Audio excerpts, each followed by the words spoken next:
समाजासाठी सदैव काम करताना कुठली भूमिका घेताना कधी मागे पुढे बघायचं नाही. आजच्याही कार्यक्रमात चर्चा होती, पंकजा मुंडे येणार येणार येणार. का नाही येणार बाबा?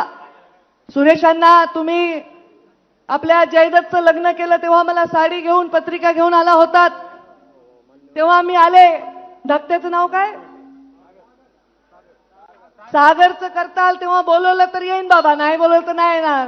पण हा कार्यक्रम शासनाचा आहे आणि आज तरी शासन देवेंद्र फडणवीस आणि पंकजा मुंडे मंत्री आहे, राधाकृष्ण वाके पाटील मंत्री आहे, तेव्हा मी आले. तुम्ही घरगुती कार्यक्रमाला बोलवलं तर येईन, पण हा सरकारी कार्यक्रम आहे आणि हा माझ्या शेतकऱ्यांच्या भविष्याचा कार्यक्रम आहे. त्यामुळे इथे कुठे बॅनर मध्ये फोटो आहे का, पत्रिकेत नाव आहे का, माझी खुर्ची कुठे आहे, ह्या कसल्याही गोष्टीत मी पडले नाही.